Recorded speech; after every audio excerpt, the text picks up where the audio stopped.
Good morning, everyone. Lots going on as usual. Today is Friday, September 5th, 2025, and Generation Remigration. I've been saying it wrong. I think I've been saying I can't even say it wrong now. But remigration is how it's supposed to be said. And there are all these videos of kids, German kids, and speaking in English, talking about how they're part of Generation Remigration, and then they give their reasons. And so we're going to look at that. We're going to be looking at the job situation as well, and being impacted by temporary foreign workers. People are going, and also later in the show, we're going to look at going after RFK Jr. So there is a concerted, coordinated effort to oust RFK Jr. because he's unearthing things that they really don't want exposed, and he's doing it in a very public way. And yesterday there were hearings, and he yelled at Elizabeth Warren, and I thought that was, he being Robert Kennedy Jr., yelled at Elizabeth Warren, and it was very funny, and there were other interactions which I thought were funny and worth looking at. BRICS news, deepest, darkest China, says Trump. And that's coming a day after Canada said, the people that we want to really trade with, not those evil United States guys, China's the real big trade partner that we want to go after. So, I mean, there's a plan here that they're trying to roll out. And it seems interesting trying to economically isolate the United States, but doesn't that just make them stronger, right? They're just going to make a whole bunch of stuff in the United States and become self-sufficient and tell the rest of the world to, well, get on it and go away. Pam Bondi's expanding the JTFA to cover the northern border because of fentanyl and trucking, bringing cocaine and, exchanging drugs. And there's a whole big push to crack down on that across the northern border, announced by Pam Bondi. So that's interesting. One person's been charged for shooting guns off the bridge in Bracebridge, and just one? There's like a whole bunch of people on that video. Why just one? That seems really weird, right? Don't you think? And so, Sauble Beach is being renamed, and that's interesting too. And Conor McGregor stands for Ireland, and it's very interesting because he is strong in a way that I haven't seen many politicians be strong, and he might just have the fix for Ireland. So let's get to it. First, Ireland, Conor McGregor. This is our invasion series this morning. And Cillian says, a new poll by Irish newspaper The Liberal suggests that Conor McGregor is on course to win Ireland's presidential election in a landslide. Almost 60% of respondents say they plan to vote for him in next month's election. Wow, this would be huge for Ireland. And why is he so popular? Why indeed? Here is Conor McGregor, and we're going to listen to the whole thing. I think this is a masterclass in communicating to your base. I think that what he's doing is notable, and I think that if we had a leader like this, people would flock to that person, but we don't have a leader like this in Canada, unfortunately. And I mean, Conor McGregor has done things, not political things, but he's a well-known Irishman. He's done things on the world stage, winning MMA trophies. He's rich. He doesn't need to do this, right? Very similar to other people who have stood up and come into office in a strong way with a strong mandate. Now, a month is an eternity in politics, so things can change, right? Have they been attacking McGregor? Yes, but to the extent that they need to take him down, I don't know. And when are they going to have 100 people on the ballot facing him, right? So I don't know. Here's Conor McGregor. Very, very interesting, inspiring. Here you go. Good morning, citizens of Ireland. I'm here today outside the office of the Taoiseach and Taoiseach, where we are over 200 days into the formation of current government. In these times, this government has cost us our peace of mind, our security, our hope for the future, and the general well-being of Irish citizens nationwide has decreased dramatically, whereby we have seen the homelessness of Irish children risen to levels unprecedented, proving this government's refusal to abide by and respect our proclamation, and where all children of Ireland are to be cherished. Instead, our children abandoned. This incompetent failure of future generations has been accompanied with an intense influx of mass migration into an already severed system. Our tourism has sharply declined, while danger on our streets has risen. Ireland, as a master of martial combat, a solution-driven man, you will hear me speak on a problem but once, then it is action towards solution. I urge all our citizens to be of the same. Today, Ireland, I am outside these gates of these appointed officials, but as your head of state, you empower me to enter these buildings on your behalf. A president face to face with government officials with only one priority: to ensure that the country our founding fathers gave their life for is strictly adhered to on behalf of its citizens. Ireland, under my tenure, the will of the people will be heard. Ireland, under my tenure, we will return important articles of our constitution prior, and thus again aligning with Padraig Pearse's proclamation, in that we declare the right of the people of Ireland to the ownership of Ireland and to the unfettered control of Irish destinies, to be sovereign and indefeasible Irish men and Irish women, in the name of God and of the dead generations from which she receives her old tradition of nationhood. Ireland, through us, summons her children to her flag and strikes for her freedom. In the name of the Father, the Son, the Holy Spirit. Amen. There you go. And so if you were Irish and you saw that, and then you saw the competition, and I don't have video of the competition, but I assume the competition is mostly globalist halfwits. I know who I'd support, right? That's powerful stuff. And if we had leadership speaking like that, we would have a situation where people were flocking to that leader. Here is Michael, and he's highlighting this German video, and this is a German girl, and it's all in German, but it's got English subtitles, so I'll read it. Here we go. She says, "I was 4 when they said we could do it, but I can hardly recognize the Germany you tell me about today. Since then, I've been asking myself, what would it be like if you could go to the outdoor pool without fear? What would it be like to listen to the German in pedestrian zones? What would it be like if you didn't have to feel like a foreigner in your own country? How would it be if the news didn't have to report new knife attacks every day? What would it be like if a welcome culture didn't mean that you yourself were worth less?" Oh, sorry, What would it be like if a welcome culture didn't mean that you yourself were worth less? What would it be like if a home wasn't just a word in books? And how would it be if you could ask yourself all this out loud? You said we could do it, but nobody asked us. So we could do it, but should we have done it? Nobody asked the kids who are now experiencing this nightmare. Here is a video called Generation Remigration, not remigration. Here we go.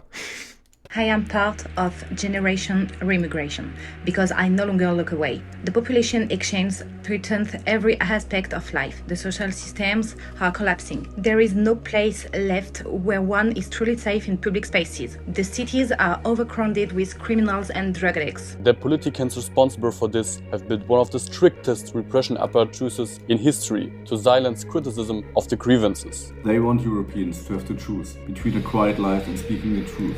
But I will no longer be intimidated. I demand remigration because I know the threat is existential. Our children should be able to play freely without constantly needing to be watched, because they could become the next victim at any moment. Our daughters should have a sheltered childhood and not be constantly exposed to sexual harassment. They are not fair game for men from foreign peoples. I am part of Generation Remigration because every mother wants to protect her child. No toddler should have to assert themselves against foreign cultures in kindergarten. Anyone who loves their children should unconditionally commit to remigration. I'm part of Generation Remigration because it is a question of honor. I want to be able to look my girlfriend into her eyes and tell her that I do everything in my power to protect our shared future. I want to be able to tell my children that I have preserved and nurtured our century-old heritage and not complicitly stood by as it got destroyed by population exchange. I don't want to have to be ashamed in front of our ancestors who made the greatest sacrifices to preserve our fatherlands as homelands. I want to still be able to look in the mirror as a man and not reproach myself for ducking away from the challenge of my life.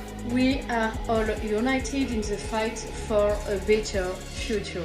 Whether in the front lines on the street or with an anonymous Bitcoin donation. Become part of Generation Remigration by taking action yourself or supporting us. Okay, I don't feel as bad. I heard both remigration and remigration. So I've been saying remigration, I think. But I'll change to remigration because I think that sounds better. Here's libs of TikTok. And so I think that it's interesting watching these young people, because the girl in this video is a younger lady, right? And the people generally in this video are my age or younger, 45 or younger, I'd say, right? And I'm not quite 45, but am I 45? Jeepers. But these kids are making these videos. It's seeming to be a grassroots kind of movement. They've given themselves a name. And so this is a very interesting kind of turn of events. What happens next? You know what I mean? And the citizens now, I think we're going along with it because they've been told diversity is our strength, et cetera, et cetera. And it never occurred to anybody to ask, should we continue to do this? And the kids coming up are saying, wait a second, we don't want to do this. Let's stop. And indeed, other people are joining in. Libs of TikTok says, just in, Dearborn Heights Police Department in Michigan has just revealed America's first police badge to feature Arabic writing in order to reflect and honor the diversity of our community. So the only English on the badge is Dearborn Heights Police, and the rest is all in Arabic. So weird. Steer clear of Dearborn, probably. Homath is here, and he says, white men are almost entirely banned from the job market. This has been happening since the 1960s. We told you when it hit our industries and you insulted us, you will probably just insult me again instead of listening. Lawyer Mom is saying, my company posted a position on LinkedIn for a position that is normally male dominated. There's a new AI feature that sorts top applicants. Mysteriously, 9 of the 14 top applicants are women or minorities. If you reject one, the AI asks you why so they can refine their algorithm. That's sinister. I mean, that's a very sinister thing. Like, oh, why is this one not good? Tell me why. The AI wants to know. I was watching Age of Ultron yesterday, it came out in, when did it come out? Early 2010s, so like 2011, 12, 13, I think, maybe even 14.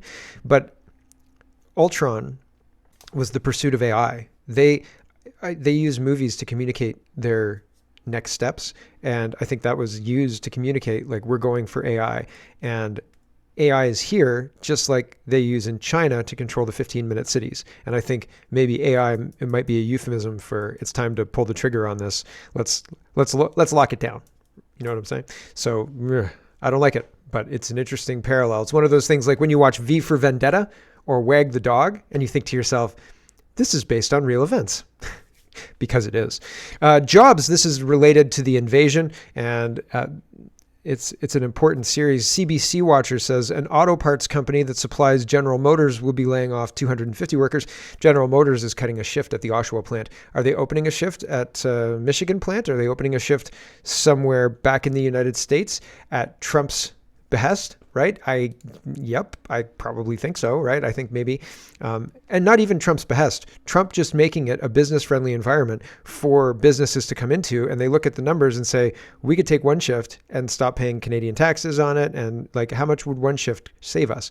And then, well, that's like a slippery slope, right? You've uncorked the bottle now. Ryan Garrettson says, this is an area of Brampton and Mississauga. Each circle represents an area that has hired temporary foreign workers. When you click on an individual circle, it gives you the amount in one area. That's just that area alone has over 5,000 temporary foreign workers.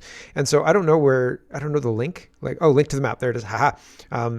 That's wild. So there's a map that you can explore. Link is in the description. And wow, pretty wild stuff. Like Mississauga has over 5,000 temporary foreign workers. And that's insane. Those jobs should not generally be going. Our kids shouldn't be competing with adult foreigners for Best Buy jobs or for phone salesman jobs or for grocery store jobs, right? Or for Tim Hortons jobs. That should be kids learning the ropes and figuring out how to, some kids become managers. I was like I was a closer, so I was an important guy at Taco Bell. They really liked that I was able to stay until 2 a.m. And so it's one of those things where you learn kind of a role, responsibility, et cetera, et cetera, et cetera. It shouldn't be going to foreigners. Why are we doing this? Why is the government subsidizing foreign workers? Because that's exactly what's going on. The government subsidizes these foreign workers, and the employer doesn't have to pay as much, so it's cheap labor for them. And I'll have Mark Miller say that directly in just a minute, the former minister. So that's why they're doing it. You could change the incentive to have them hire Canadian people, and like kids and things like that. And you could still get the net savings for the business, but the government's not talking about doing any of that. Nope. But cutting back on the students is having a big impact on Toronto's condo rental market. Financial Dystopia says the Toronto rental market is completely cooked. Yep, it's done. Put a fork in it. Here we go. Look at this. I cannot believe that. This is the number of units available in just one building, one condo building in Toronto downtown. Imagine the rental situation in whole Toronto downtown or in whole Toronto. Imagine. This is the situation in just one building. I'm telling you guys, the rental situation in Toronto right now is really, really bad. Landlords are struggling to rent.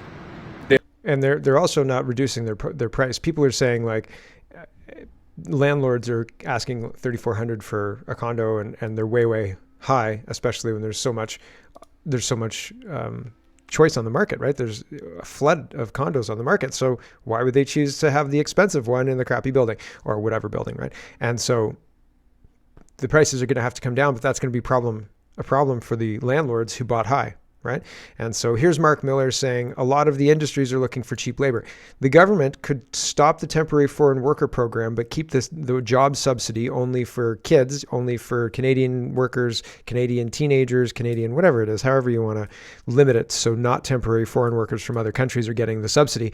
And then you can turn the program down over a longer period while you eliminate the temporary foreign workers from the program, right? Like there's a way to do this. But anyway, Mark Miller says businesses want cheap labor, taxpayer subsidized labor. Tim Hortons needs this, he says. Bullshit. Here we go. Look, there's a lot of conversations with different competing policy priorities. You have industries in low-skilled labor, whether it's big box shops or others looking for cheap labor and wanting to make sure that they maintain a 40-hour work week for some of the students. That's the competing policy with. So he just said right there. It's big box shops or others looking for cheap labor. And big box shops or others like Tim Hortons, Mucho Burrito, all of these little restaurants and things like that looking for cheap labor. That's what they want. That's what they're going for. The government could provide this using the same subsidy they're using on foreigners for Canadians, but they don't. Why not? It's a question. It's a question they should maybe answer. Here's Darshan, and he says, here's a theory. Mark Carney will let the temporary foreign worker mess continue, and much larger but a lot less talked about international mobility program, so that the environment is ripe to sell UBI in the next election. Trump tariffs cause job losses will add to the narrative. Mainstream media and academia will play their usual role in marketing whatever the LPC government is selling. Together, the three will make UBI the ballot question in the next election. So removing the jobs from the kids and then offering them UBI. Here's $2,000 a month to sit around and do nothing. Move out of your parents' house into government-approved housing. It's great. It's great. Selling them communism, maybe? Like maybe that's the long-term play? I don't know. Darshan says in a later tweet that he doesn't think that the UBI will ever actually get off the ground. They'll just promise to do it, and then they won't ever do it.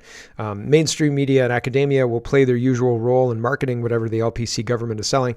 Together, the three will make UBI the ballot question in the next election, and Polyev and the CPC should start preparing an effective response to this, or they will lose again.